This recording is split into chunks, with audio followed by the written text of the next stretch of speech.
Hello everyone, my name is Sebastian and this is the first episode of this film history video series on YouTube. So before we get started, I want to say a few things. So the first one is that even though this is called a class and that I come from an academical background, I won't get into too many dry and very complex notions that come from academia. We'll try to keep this as simple and as interesting and fun as possible while we can. So if you don't understand some of the things I'm saying, don't worry, I'll always end up explaining what that means. So really, if you don't know anything about film history or film as an academical subject, I think you're really in the right place. The second thing I wanted to say is that there's a text version of this class. You can find it on the description box just below. It's a small PDF file in which I go through the main concepts and notions that I'm mentioning in the video, but I go into more detail and I take more time to explain everything with different examples. There's also a film list and suggested readings if you're interested in what we're talking about. You should really enjoy it. One last thing I wanted to say before we get started is that we have our own subreddit. It's /r/film class. I'm there frequently and there's a lot of people discussing and debating about film. It's pretty interesting, so join us if you want. I said most of the things I wanted to say before we get started, so let me just show you a short film just so you can get an idea of what this first lesson is all about.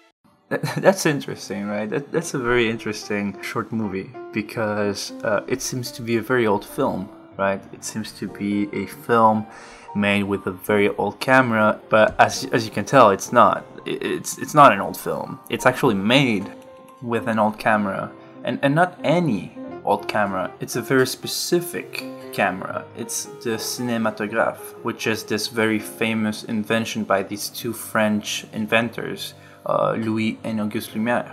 These two guys, we often present them not only as the inventors of this machine, but also as the inventors of cinema itself. And this is the kind of misconception that we'll try to deconstruct and try to see how they're not completely true. I mean, is really cinema dependent on a technological feat? Is it what it is? I mean, or is it more of an art form and it has its own language, and that's when cinema starts? Are these two guys the only ones who invented a camera that could be considered as the archetype for the modern camera? Because I mean, there's really a ton of other inventors who had their own camera, and if you check how film history is told in Germany, for example, they have their own inventor. For them, the guy who invented a camera in Germany is the real grandfather of cinema, right? And I'm sure if you go to some other country, they all have their own history of cinema, right? So how can we study a thing where there are so many versions of it? And yeah, of course, you can tell me, oh, we know what the real film history is. I mean, we have the resources and everything. But it's not as simple as that. It's very hard to be objective when it comes to history.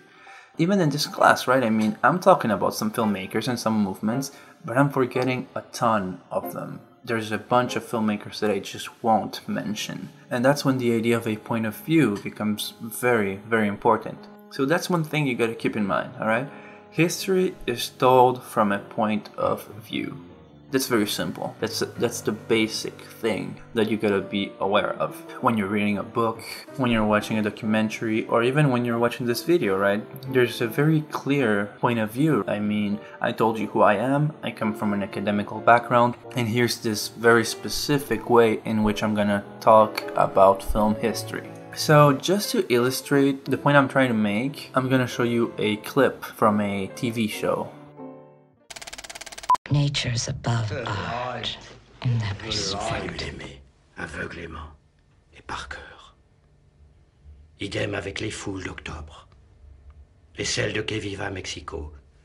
N'est-ce pas, Geleda?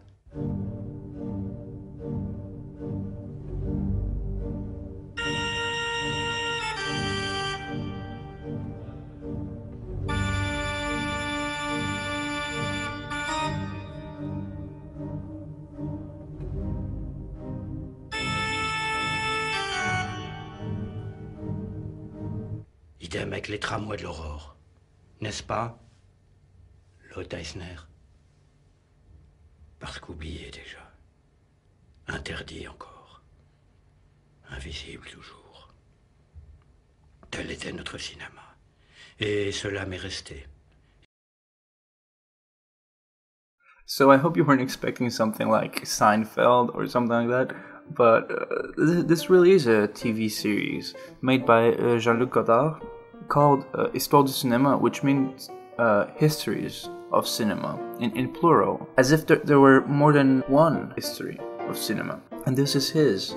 He uses images, he gives them new meanings, he uses many different tools to do that.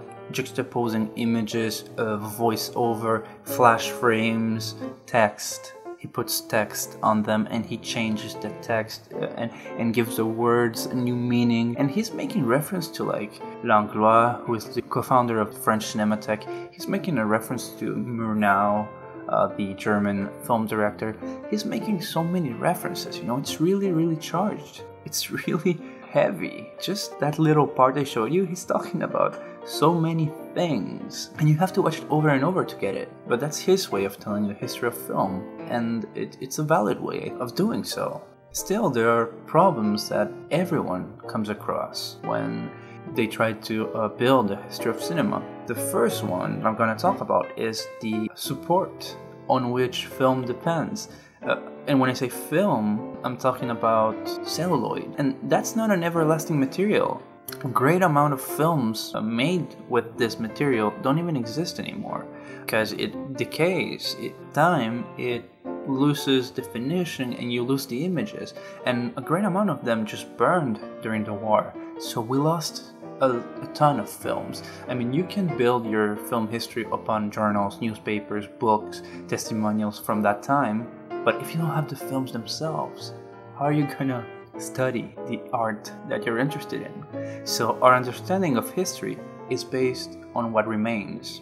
So for example, when we talk about early Russian cinema, we think about Eisenstein and Vertov, but the truth is that there were many other filmmakers that made more narrative and joyful films than these two guys. We study them. Well, first of all, we study them because they're masters. I mean, they're really, really great at what they do. I don't want to take any of their merit, but still, we forget about everything else because we just don't have the films to study them. There's another problem with film history. Film history at first was written by people who loved film. It wasn't done with a method. It was done by people who just loved film. So when the institutions started to get interested by film as a cultural medium, there was no methodology. So the documentation that we have from that time is based on really the love of a set of individuals. So the rendition is very biased because they just talked about the films they loved, and even sometimes they would talk about films that they've seen 10 or 20 years ago, because you didn't have DVDs or VHS or any of those things in those times, right? So you would see a film and then you would write about it 20 years later. How can you do that, right? Like memory, you just forget. You'd forget the details and things very important to study the films and to study history, right? And another problem is that film, by nature, is both an art form and an industry. So there's there's a huge influence, a huge socio-economical influence on how we conceive film. Not only that, but as viewers, we feel like we know film from our perspective, since like film is so close to us. So we have a hard time making the difference between passion and knowledge for or of cinema. So film history on itself becomes a product.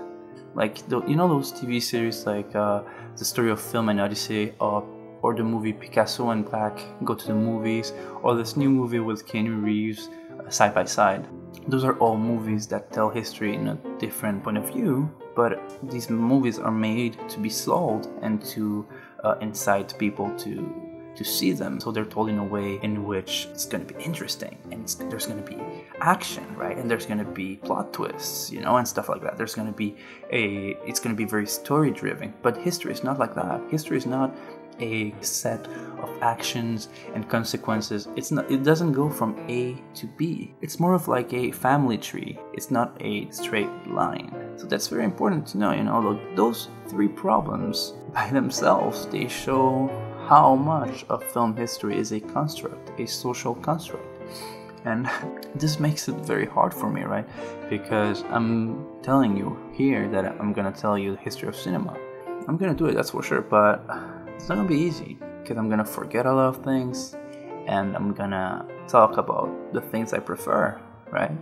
So you should think of this just as an introduction to an introduction.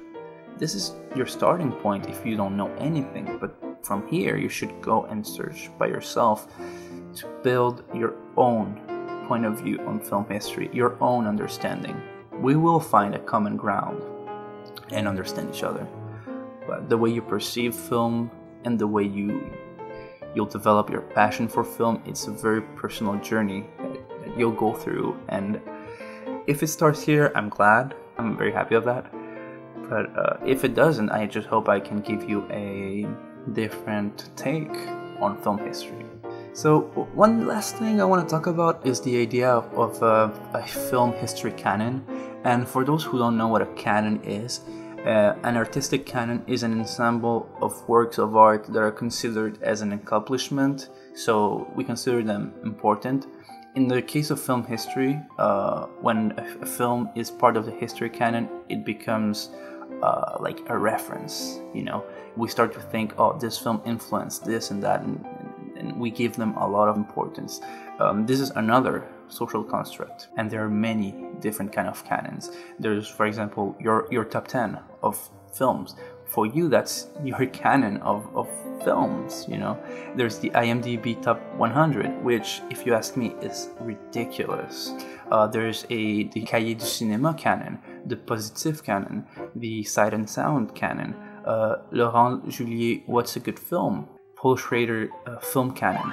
He wrote that in Film Comment. And this class itself has its own canon. The canon tells you these films are worth studying. These films are worth your time. But these films are not the only ones there are. There are less accomplished films, maybe films that are not as good, but they're still part of history, and they're still important because they are part of the experimentations that made film be what it is now, right? So I'm building this class upon a canon, and like this class is built upon a canon, but there's a very simple reason. You can't teach without it. If I want to talk about everything, there would be 5 million videos, The canon is just a way of having an idea. It's a very useful tool because it gives you a general idea of the things we consider important in film history. So yeah, that's what I wanted to tell you for today. I hope I made myself clear. If you want to know the films that I recommend watching before you go to the next video, check the text version of this, and there's a recommended reading that is very, very interesting. It's called Kingdom of Shadows. It's basically he's telling us about his first experience with film. He was one of the first film viewers in history, so it's very interesting to see his opinion. It's a very short read, so you should definitely check it out. So the next class will be about early cinema, which is we will question the invention of cinema, but really in a specific way. Today was more general for all film history, and the next lesson is going to be really about the beginning of cinema. When does cinema begin? How does it begin? And where does it begin? And even a bigger question, did it ever begin? Right? So those are very difficult questions to answer, but they're still very interesting because they will help you develop a view on film, your own point of view. So yeah, I'll leave you with those questions, and I'll think about it myself while I'm building the next lesson. I'm gonna say what everyone says on YouTube. If you like this video, subscribe, comment, like it, share it. You know the drill. Do all those things that people tell you to do at the end of a video. And I hope you enjoyed this, and we'll continue our journey through film history in the next lesson. Oh, and obviously I was gonna forget this, but thank you for watching this. You're the best student I ever had. No, you're the best. You're the best. You deserve an A+. Alright, first class, you already got an A+. Tell your mom she's gonna get you some ice cream or something. You did good. You did good.